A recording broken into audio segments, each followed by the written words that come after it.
Welcome to our YouTube channel. आज की इस वीडियो में हम बात करने लगे हैं कि हम डेटाबेस के अंदर एसक्यूएल सर्वर में टेबल किस तरह से जनरेट कर सकते हैं और उन टेबल्स के आपस में रिलेशन कैसे डिफाइन कर सकते हैं। ये मेरे पास एक सिंपल पिक्चर है जो मैं आज के इस लेक्चर में आपको ये वाले सारे टेबल और इनके सारे रिलेशनशिप क्रिएट करके आपको दिखाऊंगा। इसमें आप सबसे पहले देखें कि ये मेरा स्टूडेंट का टेबल है जो कि डिपार्टमेंट वाले टेबल के साथ कनेक्ट हो रहा है, लेकिन रिलेशन कौन सा इनके बीच में मैनी टू वन का रिलेशन है। इसी तरह से डिपार्टमेंट और फैकल्टी के बीच में वन टू मैनी का रिलेशन है, from department to faculty side. इसी तरह कोर्स के टेबल के साथ भी इनके रिलेशन हैं। तो ये सब कुछ आज की इस वीडियो में हम देखेंगे। तो चलिए शुरू करते हैं। सबसे पहले आप अपने डेस्कटॉप पे आ जाएं। यहाँ पर आप सर्च करें एसक्यूएल सर्वर मैनेजमेंट स्टूडियो, इसको ओपन करें आप।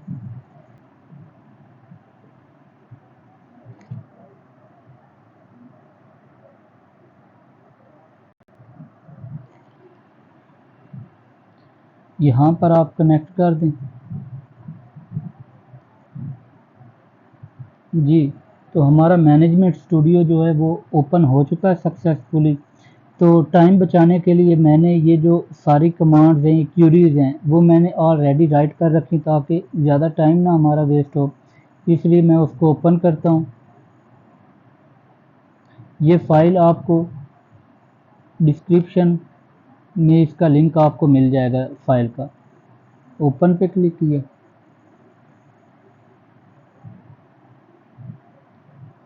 जी, अब सबसे पहले देखें कि हमें डेटाबेस क्रिएट करनी है। उसके लिए हम क्या करेंगे, ये वाली जो क्यूरी हमारी, इसको सिंपली सिलेक्ट करेंगे और हम ये वाला जो एग्जीक्यूट का बटन है इसके ऊपर क्लिक कर देंगे। एग्जीक्यूट कमांड हमारी सक्सेसफुली रन हो चुकी है। तो अब चेक करते हैं कि क्या CS डिपार्टमेंट के नेम से डेटाबेस क्रिएट हुई है। यहाँ पर आप क्लिक करें रिफ्रेश के आइकॉन पे, यहाँ डेटाबेसेस पे क्लिक करें। ये देखें आप, ये हमारे CS डिपार्टमेंट के नाम से जो डेटाबेस है वो क्रिएट हो चुकी है। अब हमने नेक्स्ट जो टेबल इसमें जनरेट करना था वो था स्टूडेंट्स का। तो स्टूडेंट्स का टेबल,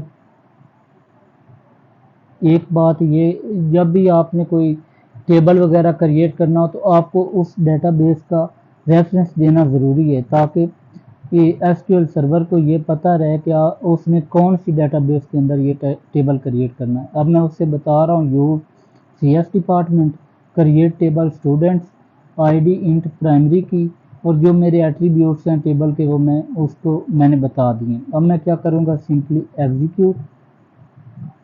ये कमांड भी हमारी रन हो चुकी है। ये टेबल आप देखते हैं क्रिएट हुआ है या नहीं। टेबल पे क्लिक करें, ये देखें ये क्रिएट हो चुका है। इसी तरह से हम नेक्स्ट टेबल भी क्रिएट करते हैं।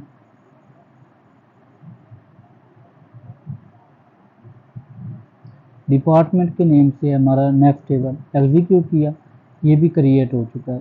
रिफ्रेश करें, टेबल डिपार्टमेंट शो हो रहा है हमें। अब हमने क्या करना है, इनके दरमियान हमने रिलेशन बनाना है। वो डायग्राम से मैं आपको दिखाता हूँ।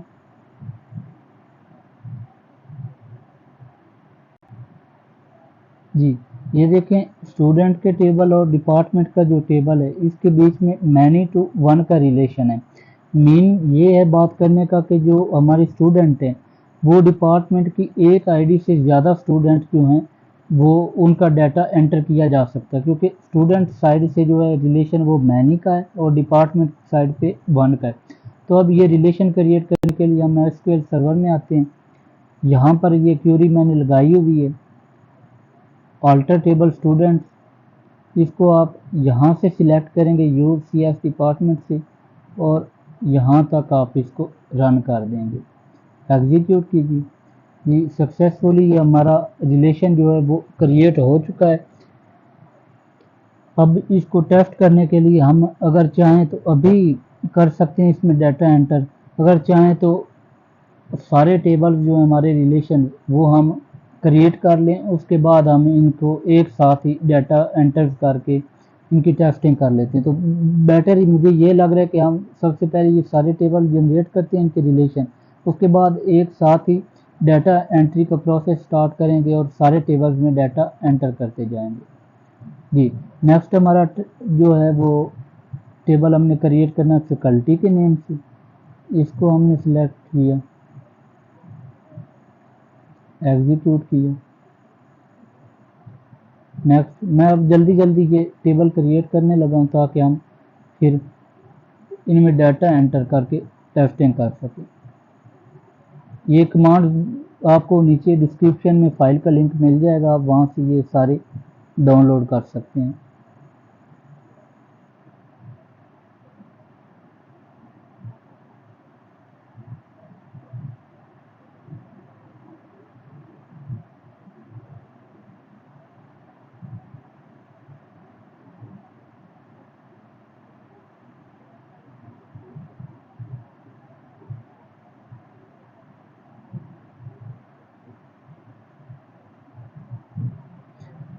जी, अब हमारे जो टेबल्स हैं और उनके रिलेशन वो सारे हमने क्रिएट कर लिए हैं।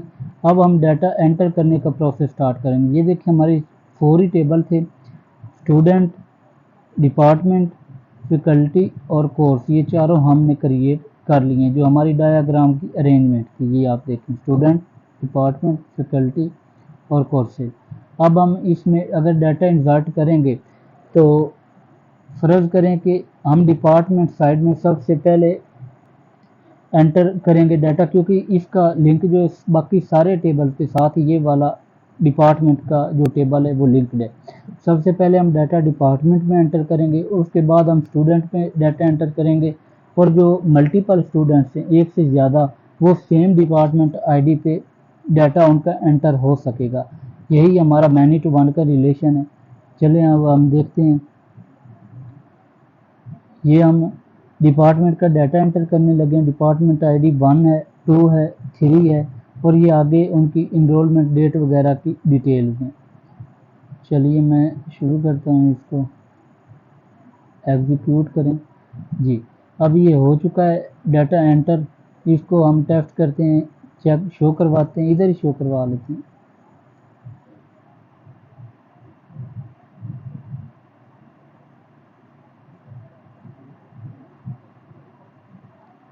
सिलेक्ट स्टेरिक फ्रॉम, हमारे टेबल का नाम है डिपार्टमेंट, ये नीचे आ गए, इसको सिलेक्ट करें, इस क्वेरी को रन करें। जी, ये देखें हमारा जो डाटा है वो एंटर हो चुका है सक्सेसफुली। अब हमारे पास 3 डिपार्टमेंट आईडीज़ हैं, 1, 2, 3। इनके रिलेटेड हम जितने स्टूडेंट्स का चाहें डाटा स्टूडेंट टेबल में एंटर कर सकते हैं। अगर एक भी डिपार्टमेंट आईडी हम रॉन्ग एंटर करेंगे, मतलब 4 अगर एंटर करेंगे, तो किसी भी स्टूडेंट का डाटा एंटर नहीं होगा। चलें अब हम स्टूडेंट का टेबल में डाटा को एंटर करते हैं। ये मैंने कुछ वैल्यूज़ ऑलरेडी सेट कर रखी हैं। डिपार्टमेंट आईडी जो मैं ले रहा हूँ, ये यहाँ पे आईडी 1 है, 2 है, 3 है। अगर हम टेस्ट करने के लिए यहाँ पे 4 कर दें तो आप देखेंगे कि हमारा जो डाटा है वो इंसर्ट नहीं होगा स्टूडेंट टेबल में। मैं सिंपली कमांड को रन करता हूँ। यहाँ पे आप जस्ट एक दफ़ा सेमीकोलन लगा लें। अब इसको रन करें।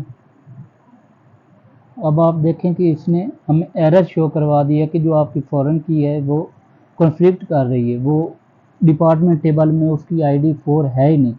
चलिए अब हम इसको 1 कर देते हैं और डाटा को एंटर करके देखते हैं क्या अब डाटा हमारे टेबल में एंटर होता है। ये सारे मैंने वैल्यूज़ अब सिलेक्ट कर ली हैं, एग्जीक्यूट पे क्लिक। जी, तो देखें हमारा जो डाटा है वो सक्सेसफुली एंटर हो चुका है। अब हम इसको चेक भी कर लेते हैं इधर ही।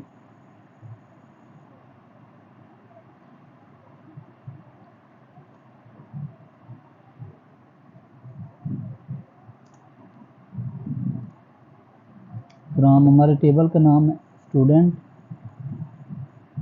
एंटर किया, एग्जीक्यूट किया। जी, ये देखें हमारा जो डाटा है वो सक्सेसफुली एंटर हो चुका है। तो हमारा रिलेशनशिप भी हमने चेक कर लिया है कि वो सही वर्क कर रहा है, क्योंकि अगर हम आईडी जो है वो रॉन्ग एंटर करते हैं तो डाटा एंटर ही नहीं होता। अब हमारा नेक्स्ट टेबल है कोर्सेज का, उसके अंदर हम वैल्यूज इंसर्ट करते हैं। ये मैंने कुछ कोर्सेज ऑलरेडी उनकी नेम वगैरह सेट कर रखे हैं। आप यहाँ पे ये देखें कि जो डिपार्टमेंट वाला आईडी वाला सेक्शन है उसकी आईडी चेक करें 1 2 3 3 2 1। मीन ये है बात करने का कि एक भी आईडी जो है वो 3 से अबव नहीं है, क्योंकि हमने 1 2 3 डिपार्टमेंट आईडी सेट की थी। इन्हीं के रिलेटेड ही अब हम डाटा एंटर कर सकेंगे। अगर सक्सेसफुली ये डाटा एंटर होता है तो हमारा जो रिलेशन है मैनी टू वन का वो इस टेबल के साथ भी सही वर्क कर रहा है। अगर हम यहाँ पे भी रॉन्ग आईडी कोई भी एंटर करेंगे तो हमारा डाटा अबव वाले टेबल में की तरह एंटर ही नहीं होगा। तो यहाँ पे मैं सिंपली डाटा एंटर कर देता हूँ। पहले हम चेक कर चुके हैं रिलेशन को, ये अगर चेक करना भी चाहें तो यहाँ पे आप 4 कर दें, इसको सेमी कॉलन कर दें। जस्ट टेस्टिंग के लिए इस कमांड को हम रन करते हैं क्यूरी को, ये वाला हमें एरर शो कर देगा कि ये डाटा आपका एंटर नहीं होगा क्योंकि डिपार्टमेंट आईडी जो आपने रॉन्ग लगाई है। अब मैं 1 कर देता हूँ। अब इसको हम सिंपली रन करते हैं, एग्जीक्यूट किया मैंने, तो ये देखें हमारा जो डाटा है वो सक्सेसफुली जो है एंटर हो चुका है। अब इसको हम चेक करते हैं क्या हमारा डाटा कोर्सेज वाले टेबल में सेव हो चुका है या नहीं। तो उसके लिए मैं ये क्यूरी रन करूँगा। टेबल का नेम हमारा कोर्सेज है, कोर्स, इस पे क्लिक किया मैंने और ये सिलेक्ट की मैंने क्यूरी, एग्जीक्यूट पे क्लिक किया। जी ये देखिए हमारा जो सारे सब्जेक्ट का डाटा है कोर्सेज वाले टेबल में वो सक्सेसफुली जो है एंटर हो चुका है।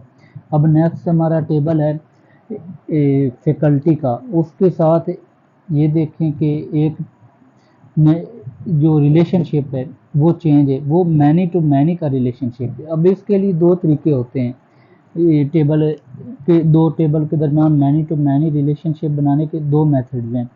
एक तो तरीका ये कि आप कोई तीसरा टेबल क्रिएट कर लें, ये जैसे कि फैकल्टी और कोर्स के दरमियान रिलेशनशिप है मैनी टू मैनी का, तो मैं क्या करूँगा फैकल्टी कोर्स नेम से एक नया टेबल क्रिएट कर लूँगा।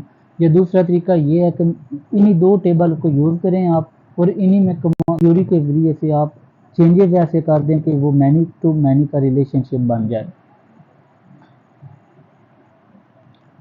अब मैंने जो तरीका यूज़ किया वो मैंने सेकंड वाला किया है, या मैंने कोई थर्ड टेबल नहीं बनाया, मैंने उन्हीं 2 टेबल के अंदर ही चेंजेस इस तरह से की हैं कि हमारा जो फैकल्टी का टेबल है और कोर्स का टेबल उनके दरमियान जो है रिलेशनशिप वो मैनी टू मैनी का बन जाए। अब यहाँ पर देखें आप कि मैं क्या कहना चाह रहा हूँ। मैं ये कहना चाह रहा हूँ कि अगर हम फैकल्टी और कोर्स के नेम से अलग टेबल क्रिएट करते तो जो हमारे कोर्सेज की डिटेल थी कि कौन से टीचर के पास कौन कौन सा कोर्स मौजूद है, वो कौन कौन सा कोर्स पढ़ा रहा है, तो उनकी डिटेल हमें एक अलग टेबल में सेव करनी पड़ती। लेकिन मैंने क्या किया है कि यहाँ पे मैंने एक अलग कॉलम फैकल्टी वाले टेबल में इंट्रोड्यूस कर दिया, ऐड कर दिया कोर्स आईडीज़ के नेम से, जिसमें हम ये सारी डिटेल के कौन से टीचर के पास कौन सा कोर्स मौजूद है वो सारी हम उसी टेबल में शो करवा लेंगे, उसी टेबल में स्टोर कर लेंगे और उन आईडीज़ के रिलेटेड हमारे कोर्सेज जो हैं वो एलोकेट हो जाएंगे। तो ये रिलेशन मैनी टू मैनी का ही बनेगा। ये देखिए क्रिएट टेबल मैंने किया फैकल्टी, उसके बाद मैंने अल्टर टेबल किया, यहाँ पे उनका मैंने आपस में रिलेशनशिप डिफाइन किया है डिपार्टमेंट के साथ ये, और यहाँ पे मैंने ये इसका जो रिलेशनशिप है वो डिपार्टमेंट वाले टेबल के साथ लिंक किया है। जो कोर्स वाला हमारा टेबल है ये डिपार्टमेंट के साथ भी लिंक है। और नीचे आप देखेंगे नीचे ये कोर्स वाला टेबल क्रिएट हुआ और उसके साथ हमारा जो है ये रिलेशनशिप मैंने डिफाइन कर दिया, ये डिपार्टमेंट आईडी के साथ। ये देखिए फ़ौरन की लगा के जो रिलेशनशिप बनाया ये मैनी टू मैनी का बनाया। अब हम इसके अंदर डाटा इंसर्ट करके देखते हैं। पहले हमने कोर्सेज वाले टेबल में इंसर्ट कर लिया था, अब हम फैकल्टी वाले टेबल में डाटा इंसर्ट करते हैं। अब यहाँ पर देखें ये टीचर आईडी है 1, डिपार्टमेंट आईडी है 1, और जो कोर्स आईडीज़ हैं वो आप देखें 1 से ज़्यादा कोर्स आईडीज़ जो हैं वो यूज़ हो रही हैं। यही बात मैं आपको कहना चाह रहा था कि जो सेपरेट हमने टेबल क्रिएट करना है उसमें भी यही वैल्यूज़ हमने स्टोर करनी है कि कौन कौन से कोर्सेज के टीचर को एलोकेट है। अब यहाँ पे भी हम एक से ज़्यादा भी चाहें तो जो आईडीज़ हैं कोर्सेज की वो ऐड कर सकते हैं। यहाँ पे कॉमा लगा के 5, 8 जो भी आईडीज़ होंगी वो हम यहाँ पे एंटर कर सकते हैं, जितनी चाहें टीचर को एलोकेट कर देंगे। अब हम इस कमांड को सिंपली रन करते हैं और देखते हैं क्या इन्वर्ट होता है डाटा हमारा। एग्जीक्यूट किया मैंने जी, तो देखिए हमारा जो डाटा है वो इन्वर्ट हो चुका है। अब हम इसको चेक करते हैं, हमारा फैकल्टी नाम का टेबल है, फैकल्टी एग्जीक्यूट किया जी। ये देखें यहाँ हमारी कोर्स आईडीज़ है हर टीचर की अलग अलग जो हमने यहाँ पे ये सेव करवाई हैं। ये यहाँ पे आप अगर एक बात समझें कि ये जो डिपार्टमेंट आईडी है ये अगर हम रॉन्ग एंटर करेंगे तब किसी भी टेबल में हमारा जो है वो डाटा एंटर नहीं होगा।